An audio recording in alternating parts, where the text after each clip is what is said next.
Hello, and welcome to Stories Across Borders. Here we discuss the tales told in various books, movies, TV shows, and games, any medium really. The only rule is we can only discuss these things in terms of writing and storytelling.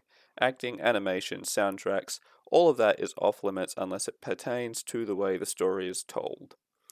First, every 4 weeks, we'll be discussing a broader topic. The next two, we'll be talking about specific examples that fit that topic. Then, during the fourth week, you'll be treated to a reading of a story and a follow-up discussion. After that, the fun starts again with a brand new theme. My name is Daniel Radford, author, geek, lover of stories, and also your host, and today I am joined by voice actor and fellow nerd, Jonathan Coenan. Say hello. Hi, I'm also a fan of all those things. That's good, because you're going to be talking about quite a lot of it over the course of this podcast. Yay, my favorite. Today, specifically, we're focusing on disaster stories and tragedy because we like to kick things off with a happy note here. Of course, only the happiest. So, to kick things off, I suppose it's sort of important to maybe set a baseline for what really constitutes a disaster story and how tragedy applies to that. Because you can destroy a bunch of things and have it not really be a disaster story, or you can have a tragedy that's not really a disaster story, but there is a point where each of those things sort of becomes prevalent and becomes like one genre in a way. Yeah, I think probably like the best, I guess the best way to condense at least what usually makes a story a disaster story is when the disaster is either the main focal point of the story or the inciting incident that continues to be a serious motivator for the story. Yeah, I mean, the weird thing with that is that I feel like in a lot of disaster stories, the disaster itself does take a back seat to some sort of focused character drama or something like that.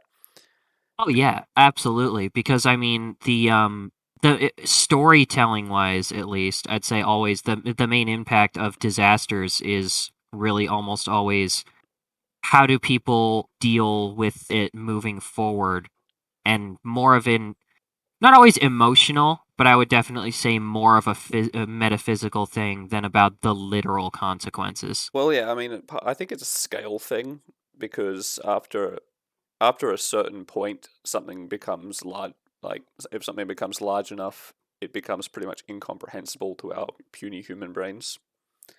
Absolutely, and the scale of the characters matters too. Like, for instance, the literal results of a tragedy or a disaster would be a way bigger deal if the protagonist was a politician or some sort of leader. For sure. It's kind of a matter of, you know, just keeping things in terms that are relevant to your like central cast of characters and B that are comprehensible to the audience. Because you can wipe out an entire city in a movie or a book, but it's I mean most people don't understand destruction on that kind of a scale at an intrinsic level, We're built Yeah, to understand a very narrow scope. So, you know, you start off with, oh, my neighborhood's in danger. Like anyone can actually comprehend that. When you get to yeah, my city, especially because it's like, it's a lot easier to process that stuff with a character directly as a, what's the word?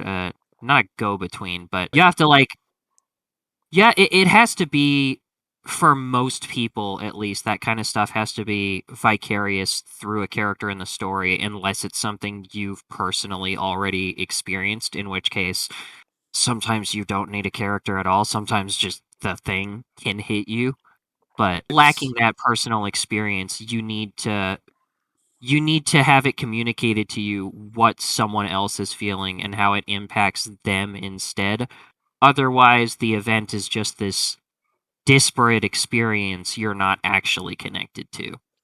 yeah, it's like you need you need to have that character there, that sort of almost like a translator to say this is how it applies to you. This is why this would matter to you and why you should care. Because you wipe out a planet in a disaster movie or, you know, kill off a whole town in your horror book. And those are just strangers, so it's hard to connect at a personal level. But when you suddenly make it about this small family or friend unit trying to get through a given scenario and like the emotional and physical toll it takes on them as people, you have something more direct to connect to, and you're a lot more likely to like get an actual emotional response than just with wanton destruction. You need to give your audience something and someone to care about more directly. Otherwise, you're not going to get the response you want unless it's like an event that's directly triggering to them. Yeah. For instance, if we'd been able to spend a little time with one Miss Leia Organa, or even her father, like at least having seen the prequel movies or something before Alderaan got blown up. Alderaan getting blown up would be more than oh holy crap, they can blow up a planet. Yeah, that's one of the things that is like you can tell later on. You can tell that like this meant something, but in the moment, it's definitely dramatic because they've just blown up a planet. But you don't really care about that. It Yeah. sounds What do we terrible, know but about Alderaan? yeah, you don't know It's a anything planet. about it. It's a planet. The snarky ladies from there. That's about all you know. Uh, compared to seeing one person get cut down on the Death Star during what I will loosely describe as a fight scene, Yes, absolutely. like you feel Uh, more because of that personal connection. This is a bit of a small thing since I don't think they're games you've really gotten into yet, but one of my favorite examples of a good disaster in a story, although it is not what I would call a disaster story, if only because there's way too much going on and the actual events aren't quite what I would call disasters until later. Don't get me wrong, disasters happen, but the story's well underway by that time. Um, like in Tales of Symphonia, they have this really good one where there's a little town that gets like completely destroyed and wrecked by a pretty significant tragedy. And if you're just following the story like blindly, a lot of times you won't get there before the tragedy happens. But you actually can, if you go around some things, get there. It just exists as a town, perfectly normal. You can go to the shops, you can go there, and the only thing you know that's going on is you can see a character you've already met who starts out as an enemy of yours, uh, is in the town and is actually like getting along with the people. And during a hard situation, they were good people. They like gave her a place to stay, gave her some food when she needed it, and she's starting to appreciate them. It's actually really your first early chance to see this character, for instance, as like obviously not just a villain, that they have their personal reasons for fighting you, maybe, and blah blah blah. But you can see the town just existing and being a town. And then it gets completely annihilated, and most of the people in it are dead, and you see that same person, with or without the context, depending on whether you've been there yet, fighting desperately to save the people who are left and help them. And like then they don't just let you move on from the town and that be it. The biggest side quest in the game is bit by bit coming back to that town, donating some money, helping cleaning things up around there.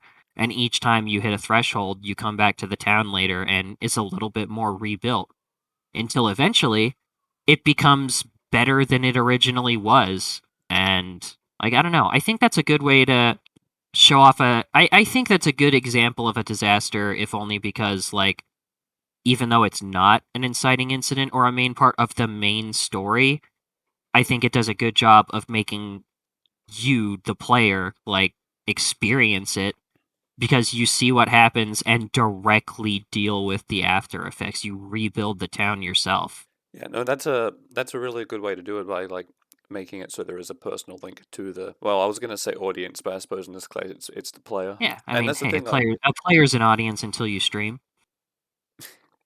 true enough, it's like you've said a couple times inciting is. I don't think a disaster has to be an inciting incident. I think it works No, perfectly fine as a absolutely not. consequence, like you've just described as well. Um, Not in the sense of we must avert the disaster, because at that point it's not really a disaster story being told anymore, it's a thriller. I Yeah. mean, disaster stories can be thrillers anyway, but you know what I mean. The Um, disaster has to happen. yeah.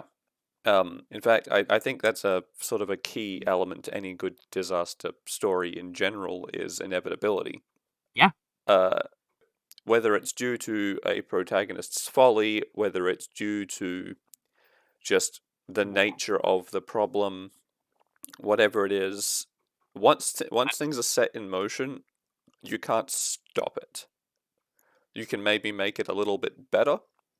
You can save as many people as you can, absolutely true. And you but know what? If we want to go down that road, I think I have one of the best examples for a disaster story, Berserk.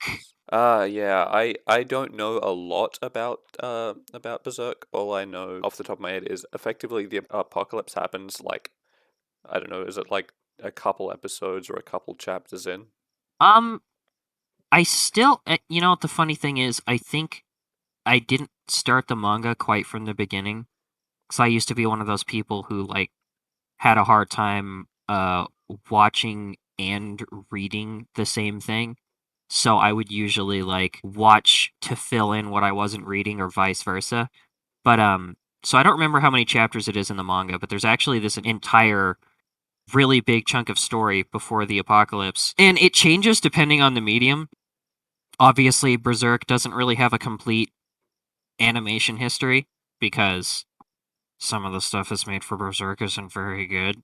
And What a a bad lot of the stuff that adaptation. Never. a lot of the stuff that is good only covers the part of the story that's before the disaster, which is usually called the Golden Age. You know, because it's not really a golden age. There was a lot of stuff that was already shitty and violent and awful and horrible But by back then. But comparison, it was a oh fairy tale. god, compared to what comes later, yeah, no, exactly. But it's it's really good because when the story very first starts, at least if I remember right in the manga, it actually already starts with a small chunk of the Black Swordsman story. So despite how much there is to the Golden Age arc, it starts out more or less as an extended flashback or a how did we get here?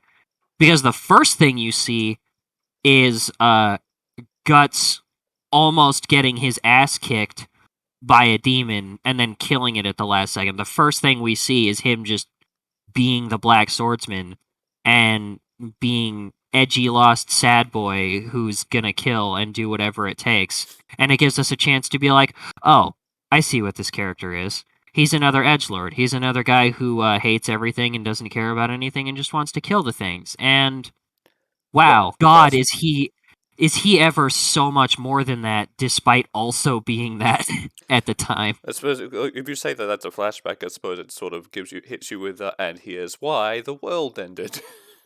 Yeah, a little bit of story goes, and we see, and it's like it's funny because unless you're binging through it really fast or that's so fresh in your mind, the golden age lasts long enough that you could almost forget that's not where you started and just be like, wow, things are getting better and they're better and they're oh, oh Oh no, no. oh wait, somebody please, oh go, oh, okay, I need to stop, I'm gonna be sick, I need to go read something else. Like, it's, the eclipse is one of the most brutal events, I would say, really in storytelling history because you get to see a man who was built up to be this amazing, charismatic leader with such a strong, special bond to the main character to where he is easily the deuteragonist, despite not being the protagonist,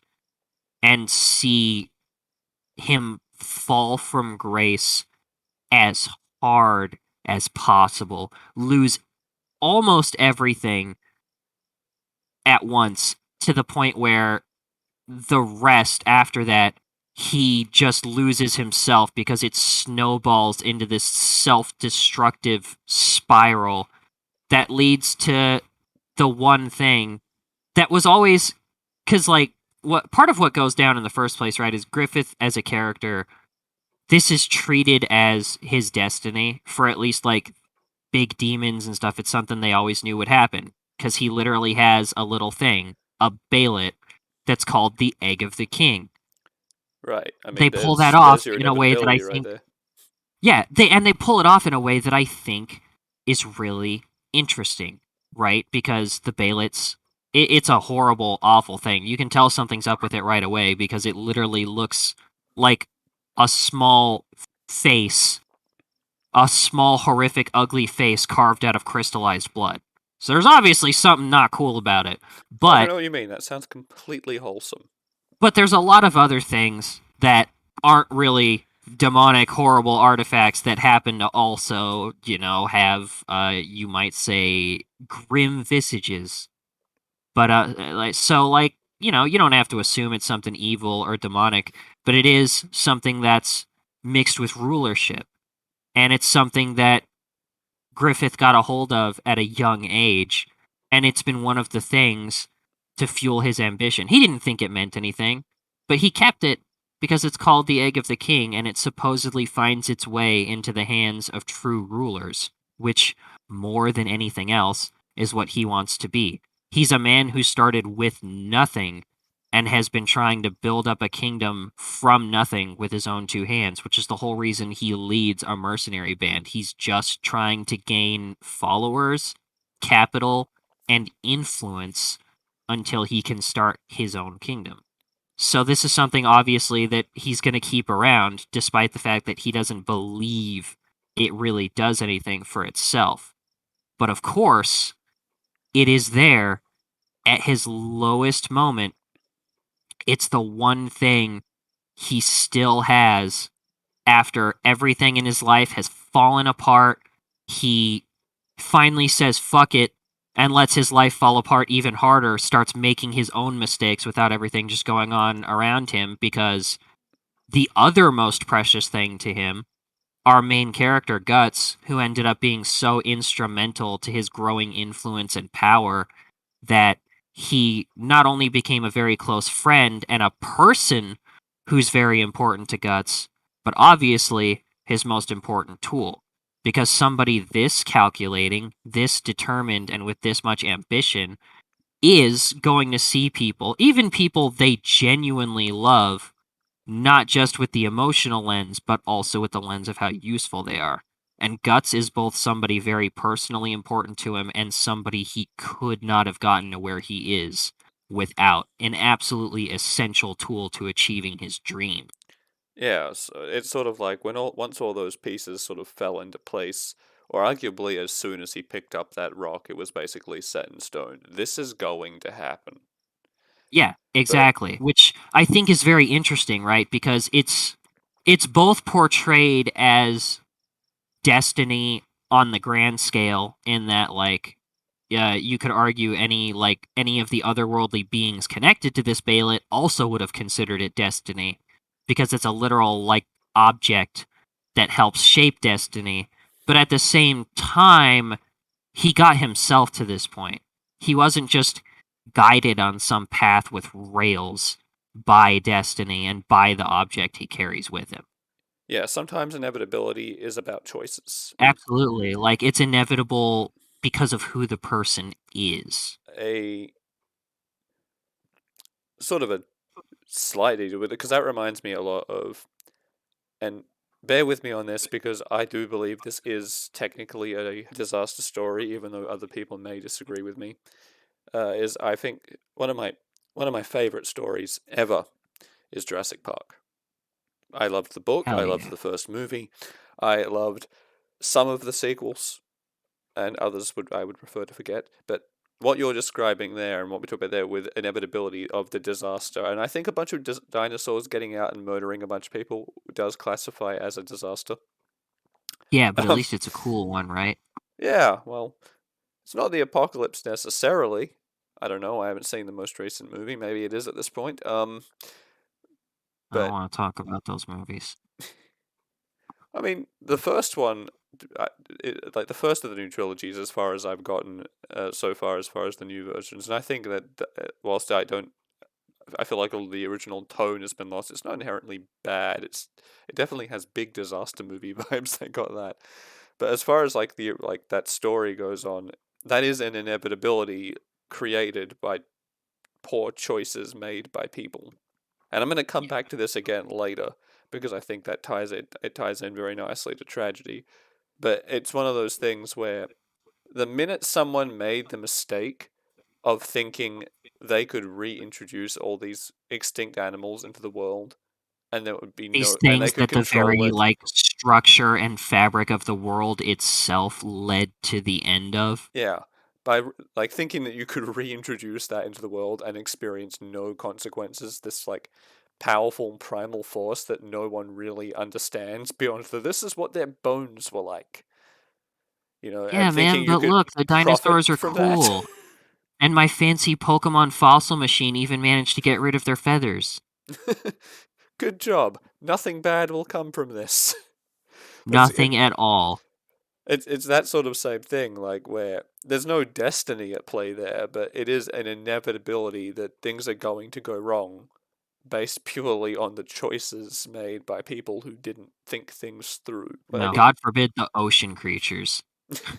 Regular dinosaurs are one thing, but if you're gonna get ocean dinosaurs in the ocean, like, just keep me out of the water forever. Fuck that. I'm I'm gonna do you a favor not going to the difference between marine reptiles and dinosaurs. We're not here to talk about that.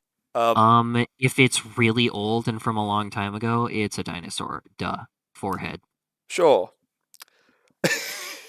We'll run with that. But it's funny that that we both immediately went to inevitability born from choices more than inevitability by force of nature. Because when I think of disaster stories, you'd think that that's generally the first place your mind would go, and that's why I refuse to classify stuff like Armageddon as a disaster movie because, as far as I remember, the disaster itself never actually occurs.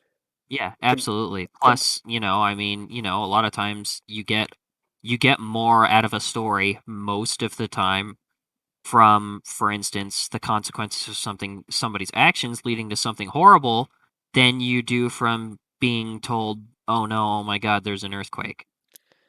Yeah, I mean that's just another reason why you have to tie it back to like more personal character stakes because otherwise you have not much of a plot and no real reason for the audience to emotionally buy into any of it.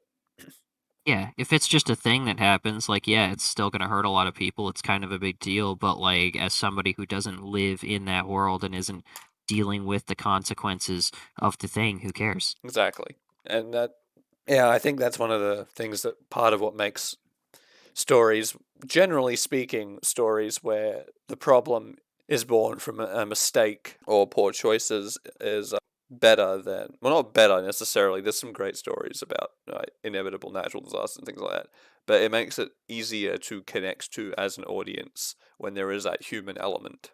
Yeah, and you're always gonna go further with an actual personal connection to the audience, and the only way to assure that connection is to set it up well enough with people and things they can relate to.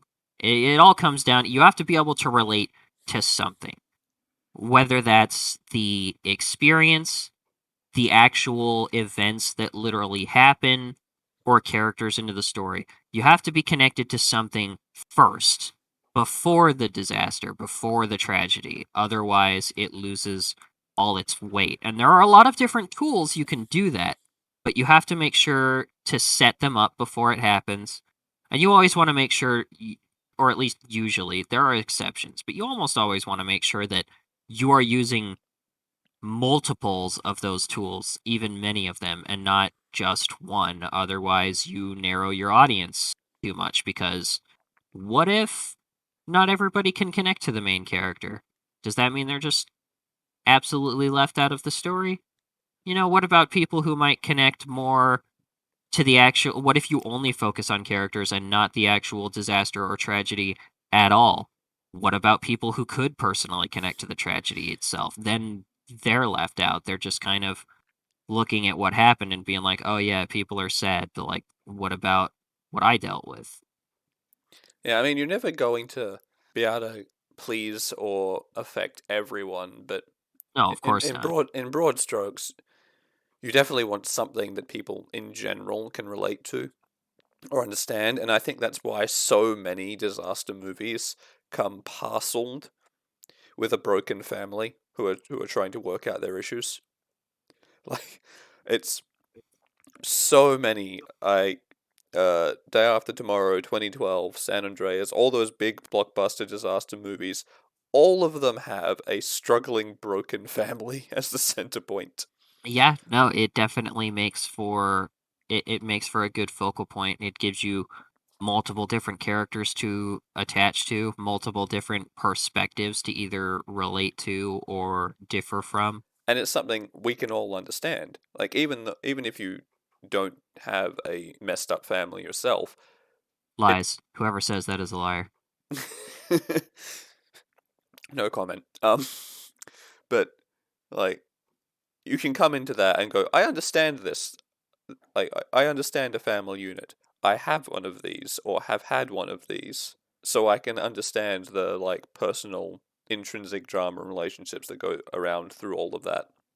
So it's like even if it's not like something specific to you that you can resonate with the idea of, oh yeah, I get why these people are important to each other and thus to me. Or if you're less lucky, you come into this and like, yes, I relate specifically to this situation, and either way, you've created a base of characters that the audience is going to appreciate and understand. And that's why when the inevitable disaster hits, it matters. Absolutely. And that's kind of ties into what I said like right back at the beginning that sort of an intrinsic part of any disaster story is tragedy. Oh yeah, you can't have a disaster without tragedy. Yeah, I mean that's the other like it without like emotional stakes of look how hurt these people are. And I don't necessarily mean just the physical damage. I mean the trauma of like destruction at that scale. Yeah, yeah, for sure. I mean, you recently played through Final Fantasy VII, right? What about Yeah. when the plate falls? Yeah, I mean, where do I even begin with that particular story? Because that didn't. I mean, I feel like calling it a disaster story is kind of disingenuous in the same way that I feel like calling Armageddon a disaster story is disingenuous. Well, kind of, but I mean, Final Fantasy VII, it has multiple parts to the story, at least for that chunk of this. Like, you can consider it a big story with multiple arcs. So if we were to condense it down into one arc, that plate is like the biggest thing that happens for Midgar, right? Yeah, So, like, it works especially now that we have Final Fantasy the Final Fantasy VII remake, which the first part is literally just the Midgar story, um, and I think it's just a good one because like they don't gloss over that disaster and just move on from it and have it be a bad thing that happened. Like you have to live through and with it, from my understanding. well, yeah. I mean, it's the whole thing with the reactors is that like one of the I won't say core things that goes on, but like there's a especially Yeah, toward the end or it comes up specifically toward the end it comes up a few times where uh spoilers for this game that's been out for a million years. Uh and that nobody will ever shut up about. yeah, that If you uh somehow have managed to hide under enough rocks this whole time that you couldn't hear it whispering to you through the stone, we're sorry. yeah, at some point it turns out one of your party members in is actually affiliated and working for your enemy Shinra. Dun dun dun. The horror. Uh How could they? but that makes for a really interesting dynamic because another character is very gung ho about doing everything that he can to like dismantle the evil corporation, and you very much get where he's coming from because said corporation is literally killing the planet. Um, What's he gonna do when your hand is a gun? Shoot stuff, men, just so many things. Um, No, just like eco-terrorism. Let's go. yeah, I mean that's the thing. So you get where he's coming from, but like by the same token, he actually gets kind of called out on the extremism of his actions because it's like, yeah, okay, that's great. You're trying to save the planet, apparently. But when you blow up those reactors, like, do you know how many people died because of your actions at the start of the game? Many And people those are have their actions that you lives as the player completely actively took part in as well. So True, and there's the aftermath to think of too. A lot of the people, even the people who don't die, what about all the people whose lives get flipped on their heads? The people who lost their jobs, lost loved ones, have to deal with a way lower quality of life afterwards, and everything that that could bring, like getting divorced by your wife because you don't have a job anymore, or like losing track of people and things important to you because you don't have like power or a communication infrastructure anymore.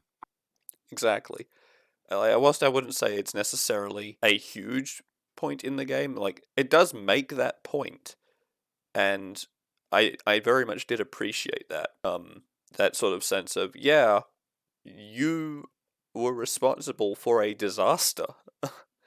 Like your actions led to a sequence of events that caused a lot of people to suffer. And Yeah, you your have good reasons for cause, what you're doing, but you yeah, can't just act like you're not hurting anybody except the bad guys along the way. exactly. Your cause might be just, but your methods need some re-examining, is effectively the point there. Like, Yeah, like and get yourself a little more real world Gandhi and a little less civilization Gandhi. yeah, yeah. I don't know what to say to that. That I wasn't expecting that. Um, but Sorry, I was just thinking of peaceful protest versus nuking people. I mean that's exactly the example. But that brings me back around to when I said when I mentioned I was going to be coming back to Jurassic Park, not just because I love it, but because something really interesting about that particular story and a lot of other Crichton stories is tragedy. And when I say tragedy, this time I don't mean in the generalized sense, I mean in the traditional literary sense of a tragedy. So, like old Greek play style tragedy. Because Shakespeare. even predating him by quite a Well, long yeah. way, yeah. Because Can you really predate the immortal bard? We don't know how old he is. He could have been around before that. I think we have I can say with some certainty he wasn't, but uh, but who knows? Maybe he's actually secretly Aristotle. Maybe they're the same person. There could have been multiple people throughout the years that were just Shakespeare as his writing and art style and They were both a little. personality changed. They were both a little pretentious. Checks out. I mean, come on, do you know any big writers who aren't pretentious? Because I I mean, I don't know any personally. don't. uh, yet. Um, Not yet. but yeah, the basic structure of a like traditional tragedy is basically you have your protagonist or group of protagonists, whatever. Life is good for them. They're in a good place, but they have some sort of personal flaw, usually hubris, which leads to their downfall and the suffering of others. That's the basic format of a tragedy, Yeah. in the sense of like It's Greek and plays or it Shakespeare is or funny we were talking about inevitability earlier, right? Because to circle back to that again, that's almost a core part of every tragedy is what makes it a tragedy is that the character is usually simultaneously like an overall all right or good person you could like and be attached to, but the critical flaws of theirs make the tragedy that they lead to an inevitability. yeah. At some point, these things they have are going to cause something awful to happen. That's one of the things that I find really interesting is that that format has stuck around and applies to so many different stories in the modern age too, including disaster stories. Like any the vast majority of disaster stories where it is a human disaster, a man-made problem, you can always trace it back to some character who's gone, "Hey, this is fine."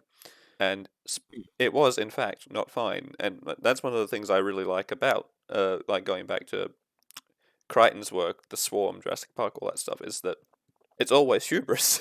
It's Yeah, basically watching a Greek tragedy play out. Uh, true. some guy stumbles across some scientific breakthrough and is like, "Excellent, I can I can do things with this."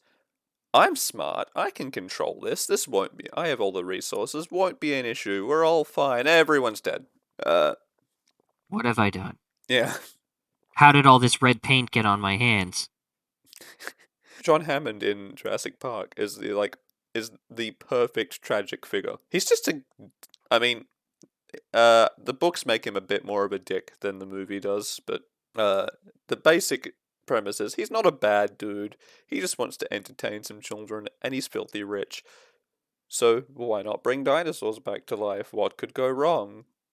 Yeah, he's a man with a small appreciation of science, although not, really being like the big science guy himself, who's got a lot of money, a lot of ambition, and his goal is ultimately like a good, admirable one. He wants to do something that's simultaneously a huge achievement for the world at large, amongst something that humanity has had a collective fascination with for pretty much all of Ever. our existence as thinking sapient beings, and also like legit he wants to entertain children with it. I mean, who appreciates dinosaurs more than children?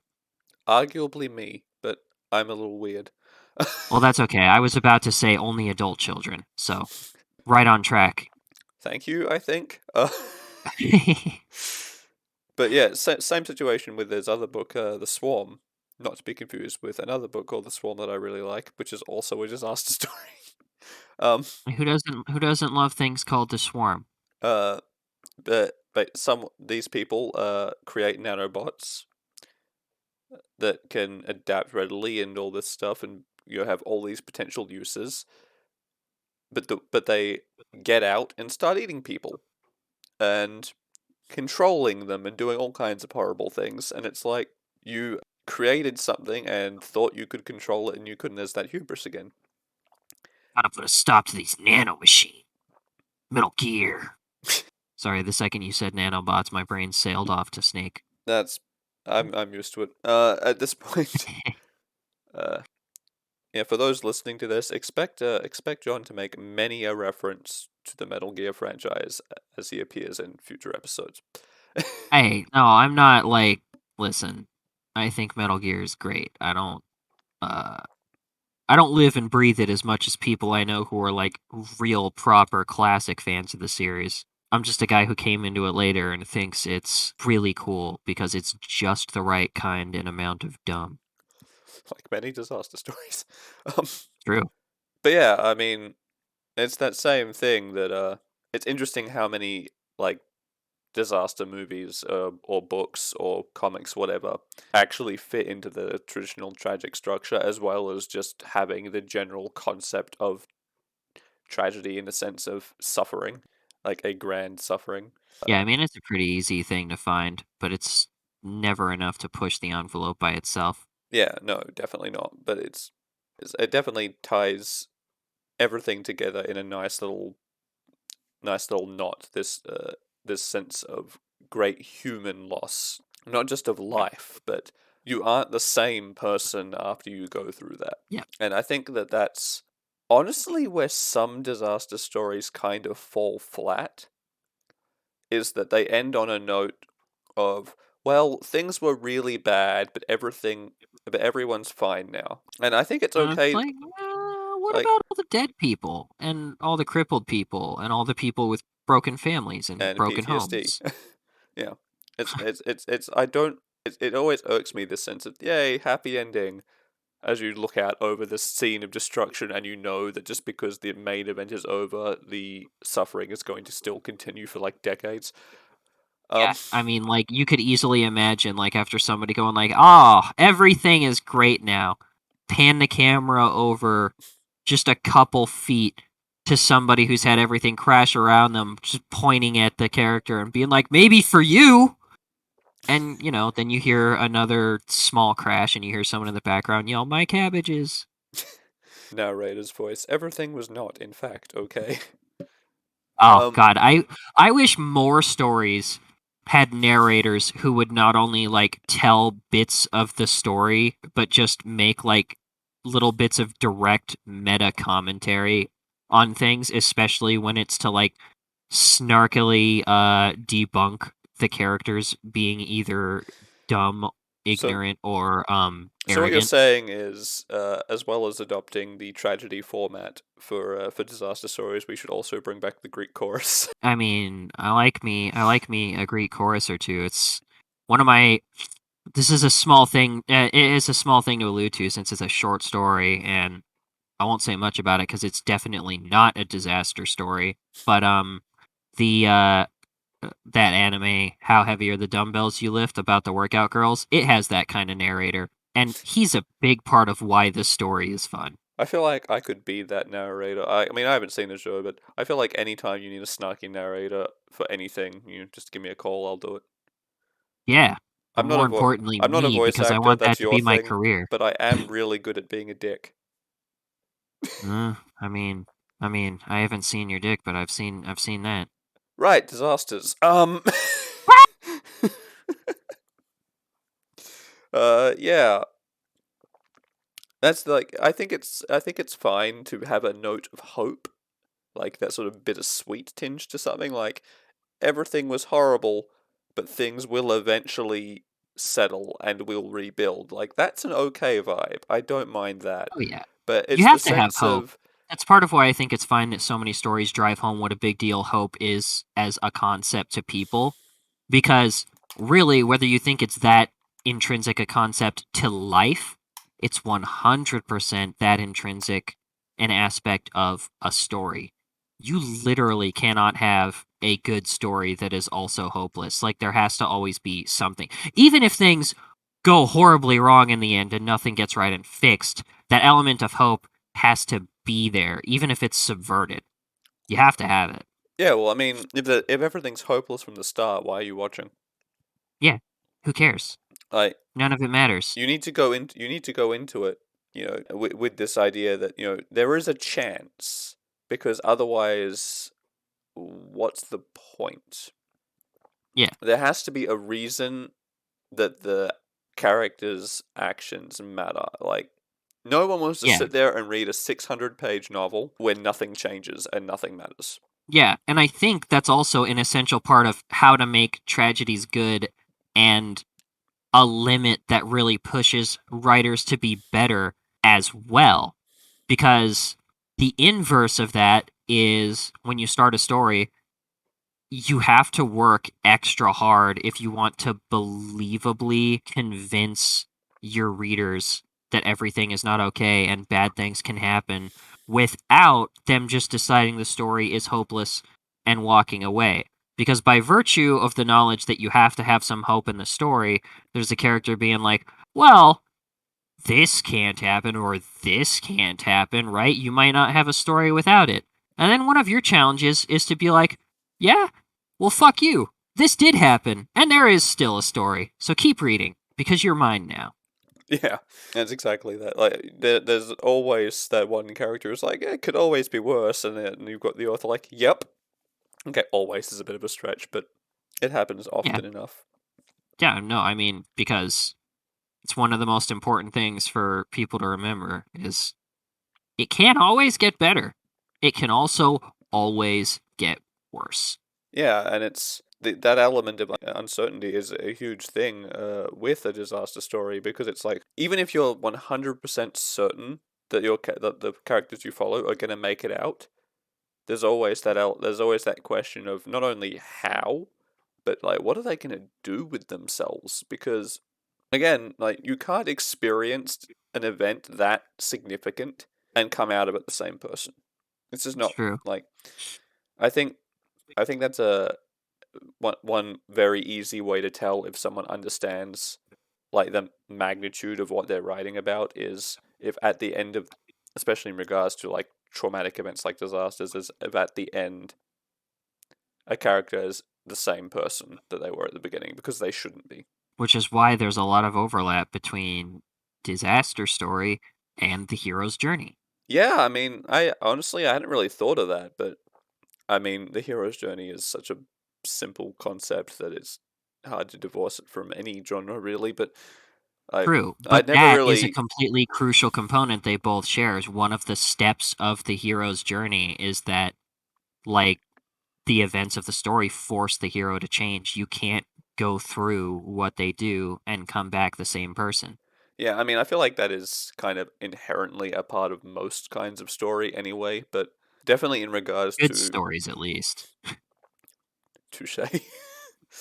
uh, but definitely as like in regards to disasters, especially is like there has to be lessons learned, and I think I mean, again, that's why you get a lot of broken families that come back together because they've suddenly learned what's important, or you get people who learn responsibility or how to take care of others. That's one of the reasons I really like the Spielberg version of War of the Worlds, is because it does that. It does some things not so great too, to be fair, but it does a really good job of making that family focus in the middle of the disaster really believable, and of having a character have to adapt and learn how to not be a terrible parent Yeah, and I because mean, of the situation they find themselves in.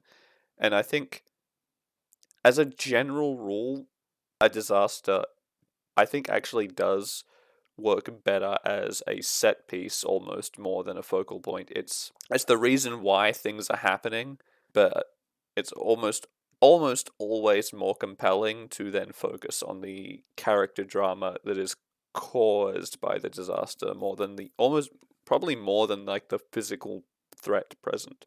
oh yeah, for sure. I mean, it's the same way that like actions and things have to have consequences. One of the consequences is people changing. Like you have to adapt. You have to adapt to live and go through a thing. And you know, as you know from previous discussions, I am a big fan of a phrase uttered in one of my favorite stories, that being apathy is death.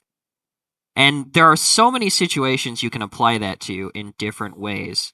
I think it also fits into the idea of people changing from an event, because the alternative to going through something horrible and still just coming out of it the same person you were is apathy. Something like that either is going to imply apathy on the character's part, which is bad because that'll disconnect audience from the story, or it will. I do want to add a caveat to that, that if a That character starts unapathetic and then ends a story apathetic, that is soul crushing in the best way, and I think deserves a pass. Oh, for sure. But I'm talking about when the character is being apathetic to the thing, like Yeah, not changing at all. Becoming apathetic, that is a change. That's okay. That's ironically, that's not apathy. It's There's apathy there, but like, and that works, right? Because that also fits in with the apathy is death thing, because that means the character has, in a way, gone through a sort of death, which is an awful thing to see somebody experience and to go through, especially if it's a character you're attached to. But like it's apathy on its own is bad, because the worst thing, like I said, if a character is happening that could if a character is apathetic to things that are going on around them without it being like explicitly a tragic thing that they're currently going through and not being communicated well and accurately, that can take people out of the story. The other form of apathy you have to watch out and not run into is stuff like that is the apathy of the audience. Because if the if the audience feels apathy to what you've shown, then you've already lost them. yeah. I mean, if your audience is feeling apathetic, you've definitely messed something up somewhere, and I think a lot of that does come down to, again, like we said, you need to give the audience something to care about, and that means you need to give them a sense of things could be better or things could be worse. There needs to be that like balance of hope and uncertainty. Yeah, I like how you brought up apathy as death as well, though, because specifically in the concept, like the context rather, of a disaster story, like not only does that make sense at that sort of meta level we just talked about, but it's also kind of literally true that yeah. No, I mean, but all that stuff is going on, and you feel nothing.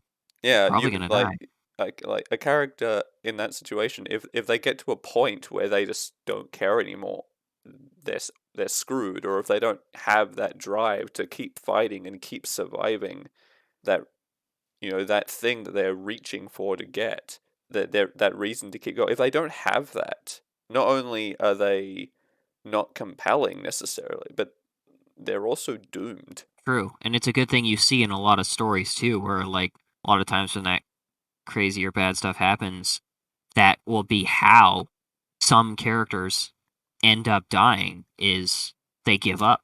And not just dying, but I mean there can also be plenty of other consequences beyond death. There's a lot of ways that giving up can go wrong. It's completely contextual. But that's, I think for me personally, is that's a big part of what makes disaster stories so compelling, is that they provide the perfect setting and the perfect premise to show us humanity simultaneously at its absolute worst and lowest and at its best. Because and both of those things can be really compelling, and especially when they're juxtaposed with each other, because you see the people who collapse under that pressure and that despair and the misery, or they become apathetic, or they just go, well, fuck it, there's no reason to be a good person anymore, or they get driven to like horrible extremes because they're so desperate to survive. And then you can juxtapose that with the people who are just trying to protect what's important to them and get through it alive. They're not looking to hurt people, they don't want to cause problems. All that matters to them is their life and the lives of the people around them. And often that's not just usually that focus is on, again, often like a family unit, the most immediate people. But frequently you'll still see characters do the right thing by others as well. But you can also end up with moral quandaries where it's like, which path am I going to take here? Do I want to join the worst of humanity if it's going to increase our odds of survival, or do I stick to my principles? Like, that kind of a scenario opens up so many pathways for character growth and potential and choices. And It's true. I mean, you would know a lot after all. Mad Max is in Australia. I've actually never seen a Mad Max movie. They're pretty good. I've heard nothing but good things. I've just never gotten around to seeing any of them. There's a lot of nice things in there. Definitely an element of disaster, a lot of tragedy to deal with. Max himself is a very tragic character, and part of the fun of how long the story's gone on is you get to see the entire you get to see the entire path of that from like beginning to end, including in like Fury Road. In Fury Road, it has essentially been as long since the first couple movies in the universe as it has in the real world. When with those movies being kind of old, some stuff that's gone on, and by that point, it's like Max is a pretty broken man to the point where, if I remember right, in Fury Road, at the beginning at least, he doesn't even really feel like the POV character. He feels more like the wizened, grumpy, broken old man who's seen too much shit and has to be convinced that people still need him and to do the right thing because he's at this point just living in this awful world and making it work by going with the flow and doing what he has to survive. He's lost all idealism, naivete, and a lot of his hope. He's basically the apathy path of being beaten down by the. I mean, it's more of a post-apocalypse Mad Max, but being beaten down by the disaster, the negativity, the Yeah, problem until you're a shell. yeah, and the other like new main characters of that story have to come around. I mean, obviously it's not like the most optimistic thing, and he also comes to part of the realization that there's still hope and things to work for by himself. But it takes some external stimulus first. It takes a spark of hope from some people who are still trying to actually live their lives and not just survive. Because another great theme we see in a lot of disaster stories done well, and I think an almost essential part of telling a story like that well, and a theme people love to bring up in a lot of different kinds of media, is the difference between surviving and living. Surviving is the bare minimum. Surviving is not the same thing as really living. Yeah, it's there's survival and then there's thriving, and I think something that I appreciate about the genre as a whole is that it does recognize the difference. It's that you watch as you see priorities shift from the beginning, the status quo where everyone's got their lives, things are good, people have got their jobs, their families, friends, their routines, and you see that the minute that paradigm shifts, survival is the priority. That's true. Yeah. And like you have to communicate that well, right? Because for instance, like there can always be grander scopes. The villain of a disaster story can still just be a villain. They don't have to be one of the survivors or blah blah blah yada yada. But you still, at the very least, you have to have both kinds of characters in a disaster story that are important at some point. You have to see characters that are just doing whatever it takes to survive. They're all about surviving. They're going to survive no matter what. Or the characters who, and you also have to see the characters who that's not good enough. They intend to still live and have a real life after and in spite of everything that's happening. That's one of the things that like it's so profound to see in a character is that drive of we're not just gonna get through this, we're gonna get through this and then after this we're gonna rebuild and we're gonna have a good life again. Like that is peak optimism. I don't think I would be like that in that scenario, but at the same time, seeing that in a character is like there's something very special about it, almost inspiring. It has to be That's somewhere, right? Because if everybody thinks it's over and is just cynical about it, things won't get better. They can't get better if everyone is just trying to survive. for sure. I think where part of the hope that we talked about comes from, is this sense that there are still good people who are trying to do things right and be better. I think that's where some of that comes from, where it's like that if they make it to the end, things won't necessarily be okay immediately, but society isn't just going to be gone. There's still going Yeah, to be something worth existing for out there. yeah. You might not necessarily be going back from what happened, but you can do what's more important and go forward from it. I mean, it comes back to what we said before, doesn't it? Showcasing the best and worst of humanity simultaneously. It's that sense of Absolutely. It's a very yin yang thing, right? One gives context to the other. exactly, and I genuinely I can't think of a genre or setting or whatever that is better suited than just show you that juxtaposition of good and bad, survival, living, any of that, than people in the midst of a disaster. I would maybe like a post-apocalypse, but there's kind of a fine line between the two anyway. Well, it's almost fitting, or it has a good tie-in to like the title itself being right there on the face of it, right? Like, um, post-apocalyptic stories still have one major aspect of doing a good job telling a disaster story, despite the fact that the disaster has already happened, and that's the after effect. It's I would say really the main difference more than anything else is just that a post-apocalypse is just that. It's all the stuff that happens after the disaster. Yeah, I mean, kind like a lot of disaster movies. When you think about it structurally, like the line between that and post-apocalypse is really thin because they follow things after the meat of the destruction or after the climate becomes too unstable or whatever. So yeah, it's Yeah. a fine line, and it's that sort of stories that I find fascinating to look at because they provide just so much like opportunity for characters to exist in a world and for us Yeah. as an audience to watch so many compelling things and have it I mean, in a always lot of fit cases, structurally. Like it always fits. It doesn't. It's the there's a word I'm looking for here and I'm missing it. But the idea is, you know, it always makes sense to the context. yeah, for sure. I mean, a lot of post-apocalyptic stories are can essentially just be almost what ifs to disaster stories because it's just like, hey, this is a world where everybody didn't come back and simply manage to rebuild after the disaster. You know, it wasn't just it wasn't just people that were changed forever by the events. It was the world.